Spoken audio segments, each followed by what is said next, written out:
this week, anyone earning $1 million, imagine that, anyone earning $1 million this year or in this country, this week they will have paid 100% of their payroll taxes by this week, because they will reach the cap on taxes subject to the payroll tax. That's $118,500 a year.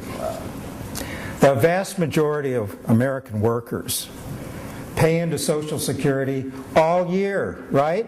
Right. All year, because they don't make $118,500. A lot of them think this does not make sense.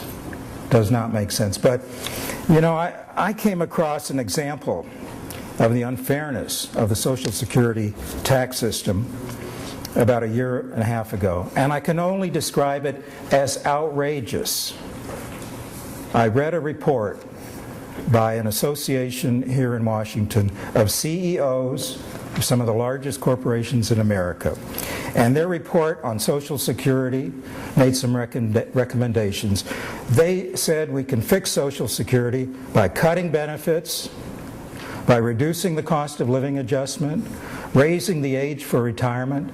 Those were their recommendations.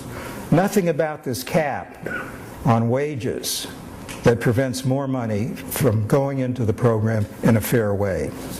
I was curious about this group, and I did a little research.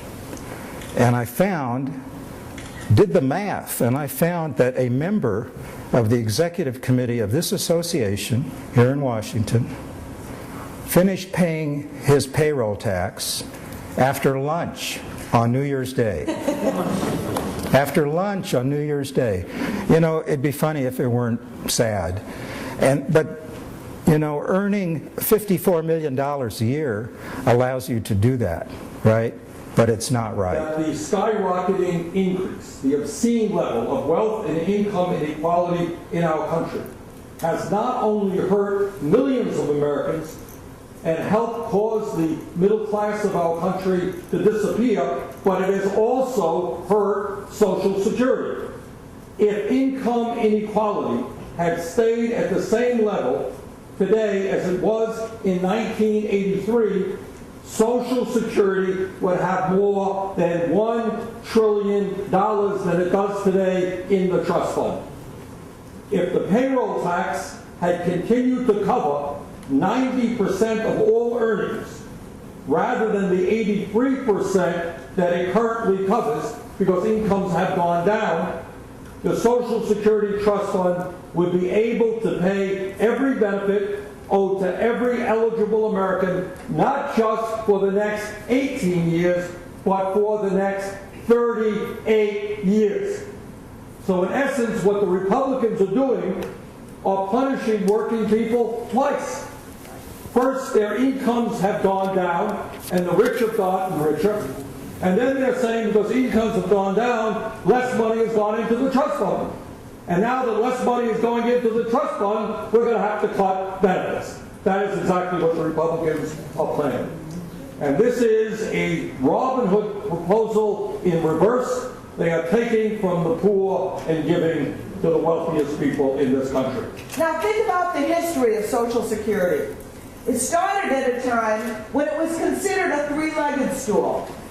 People were presumed to have their savings, they were presumed to have a pension, and then it would be supplemented by Social Security. Fewer and fewer people have seen a pension or will in the next while until we rebuild the labor movement. You can clap for that.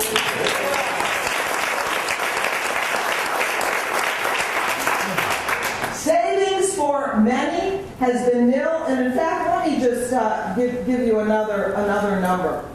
The median retirement assets of near-retirement households in the United States, $12,000. The median retirement assets of working-age households in the United States of America, $3,000.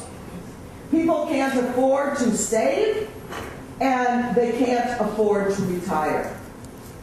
And so we are in a crisis, all right, but it's a retirement crisis right now, not a Social Security crisis. And we can and must do better. But instead, the Republicans, on the very first day of the session in the House of Representatives, inserted an extremely dangerous provision into their rules package. It demonstrates their clear intention to absolutely slash benefits, to raise the age of eligibility, to cut financial lifeline for millions of Americans. Because of the rise in inequality between the top and the bottom, the number of millionaires and billionaire earners in this country has grown sixfold. It's increased by a factor of 6 over the past 2.5 decades.